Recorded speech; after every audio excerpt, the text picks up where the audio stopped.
Everglades really started out as an agricultural community.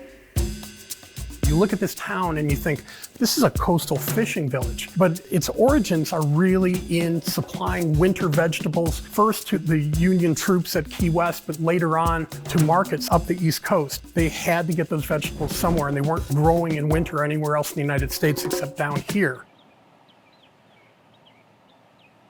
Fishing eventually became the bread and butter of our economy here. In some ways, stone crabbing happened by accident because the original market was for blue crab. Stone crab was an annoyance, it was a nuisance, it was taking up space in your blue crab trap. And there were a bunch of people that have claimed to have been the first to build the original stone crab trap. That's the thing about the history of stone crabbing here, is there are about 4 different origin stories. And I think that if you take pieces of most of them, you eventually get the full true story. But it doesn't really matter. At the end of the day, how did it evolve?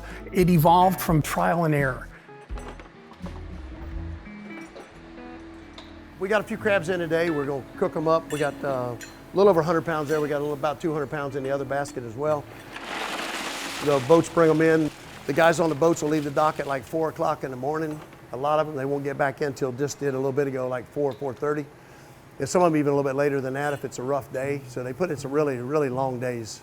We bring them back here in these stainless steel baskets, and then we cook them in the stainless steel pots. We can cook up to 400 pounds at a time, and then come up about 8 minutes, we cook them at 212 degrees, and the inside temperature gets up around 180 degrees.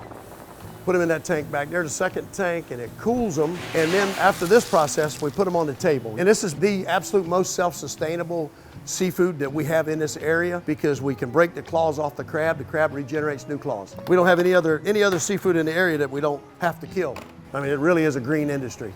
We have to sort through this by size, and also if there's any impurities in the crab. Some of them aren't fully molted. They went through a shed or something and have what we call lights. They're just not full of meat, so we take those out as well. We try to grade as close as we can, so you end up with a restaurant grade stone crab.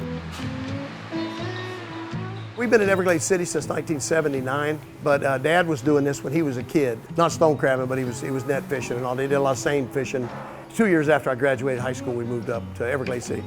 A lot of the regulations they put in place and all has limited anybody from jumping in and out of the business. So this made it more stable as far as the people that do it for a living. You know, they don't have people to compete with that just jumped in last week. So yeah, that's a good thing, really.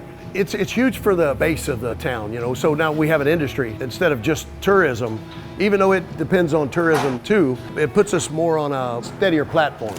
So we had the stone crab boats and stuff that work. A lot of people are employed through the stone crab boats. Most of these boats have 3 guys working on the stern plus the captain. Then you have whole families and stuff. There's families that live here that's 5 and 6 generations that have lived here. And you're not finding that very many places in Florida anymore. Do you want to try some stone crab mustard sauce? That's the traditional. If you have exactly 19 pounds times 332, $626.80. My name is Kelly Kirk. I'm 5th generation commercial fishing member of Kirk Fish Company in Goodland, Florida. I'm also one of the directors of the Florida Stone Crabbers Association. My family started here in Goodland when Goodland was created, and that was in the late 1940s. They moved over from Caxambus when they approached my grandparents and said, there's a piece of good land we want you to move to. We'll sell it to you really cheap and we'll kind of set you up in that area, and it's a good piece of land. It started with my grandfather and went to my father, and now it's to me. There was no inspiration other than living it. I grew up in it. I wanted to be a doctor when I went to college. I had to get away. I had to go to college to learn that this is exactly where I was supposed to be all along. There was no better place for me than the dock that I grew up on right here. And working with my family, and now my husband is part of it, and we're continuing it on for as many generations as we can. We want to keep the commercial fishermen alive and keep them fishing and providing fresh local seafood.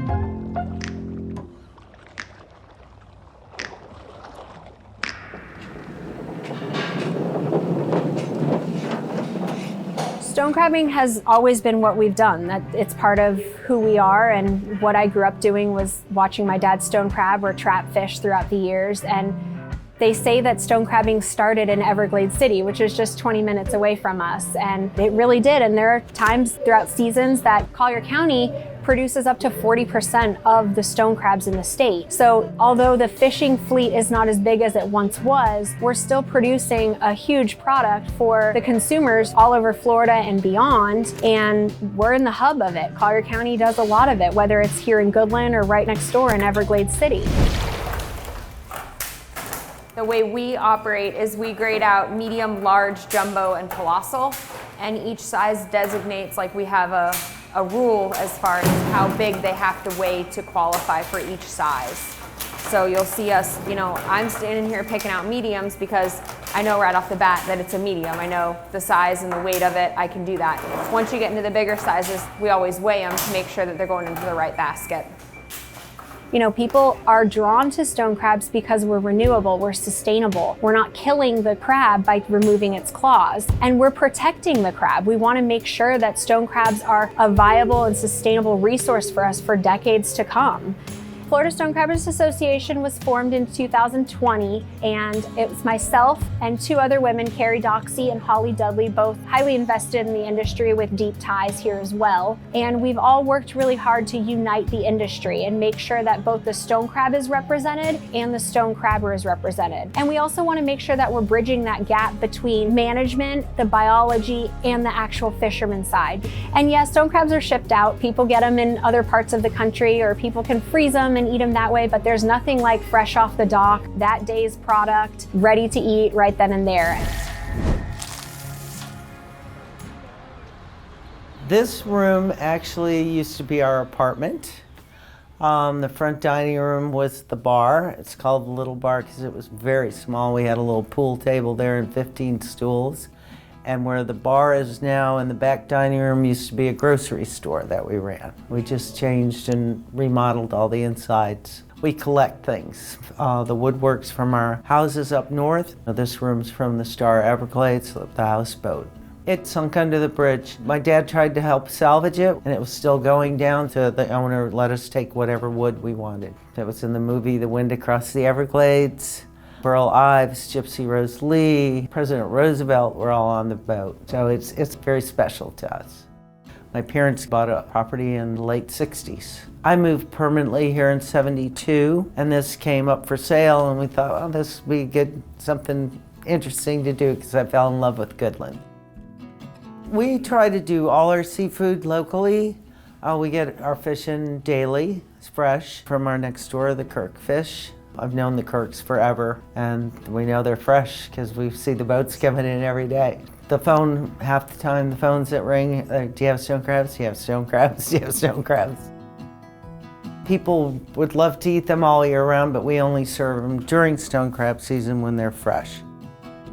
Oh, we have some people come from Europe, all over the United States. A lot of people come here to spend the winter time here. We do a lot of local business also. But everybody knows about stone crabs, and they like them here because they know they're fresh.